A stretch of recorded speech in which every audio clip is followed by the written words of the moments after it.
welcome back, ladies and gentlemen. We now return to Gary Oldman, already in progress. Does it ever upset you that people don't take your comedy seriously enough?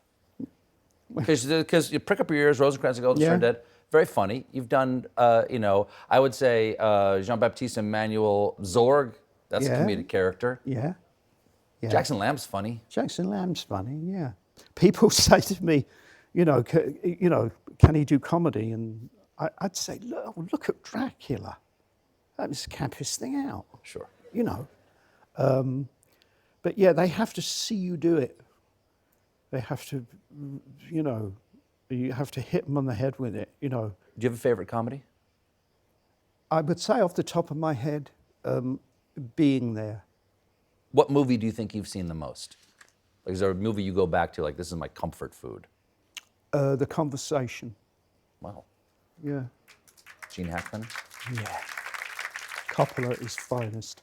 What is it about The Conversation? Just the level of artistry that's on display, from storytelling to photography to sound and sound editing. Hackman is, God, if we could all be as good as Gene Hackman. A close second, another Coppola film, would be Godfather Part 2. Mm-hmm.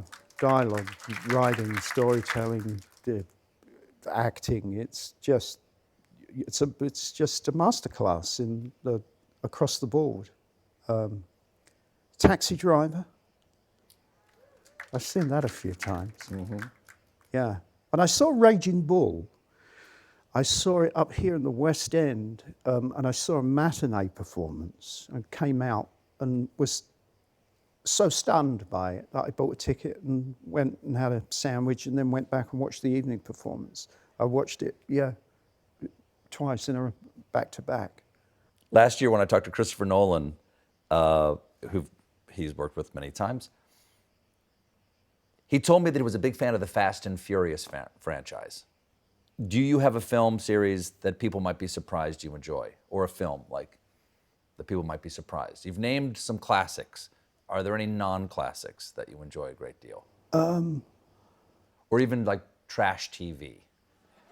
In the first season of Slow Horses, it was during the pandemic.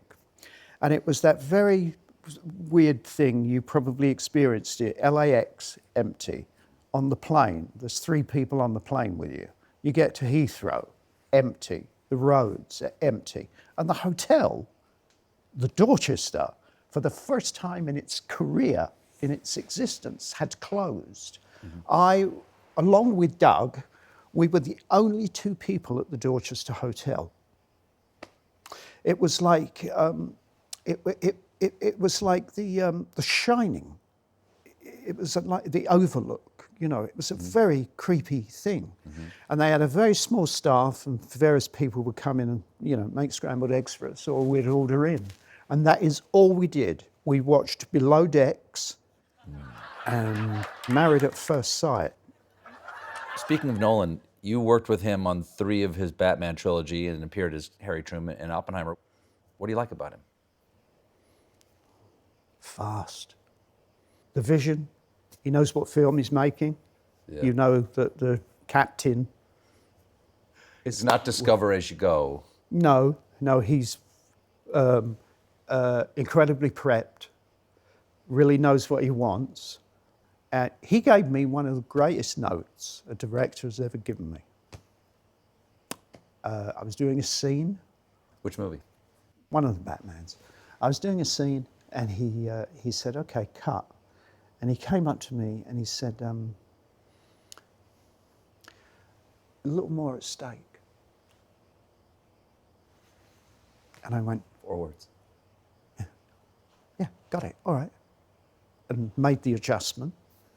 And we got it and we moved on. I just thought, a good director, to me, should know when not to say something. In 1997, you wrote and directed Nil by Mouth. Did you enjoy that? Do you want to direct again? Yes, please.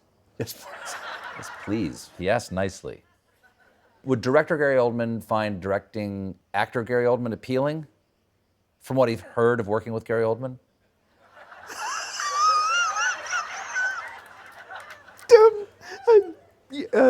Yeah, yes, I would. I would, because Gary Oldman turns up on time and is prepped and knows his lines and has done his homework. Yeah. And what more can you ask? What more could you? It's page one. Please turn up on time, and have some idea of you know what you're doing. Yes. The Gary Oldman director Gary Oldman would like Gary Oldman the actor. Yeah. We have to take a break right here, but Of we'll be right course. back with more. Hey, I'm trying to throw to commercial. We'll be right back with more Gary Oldman.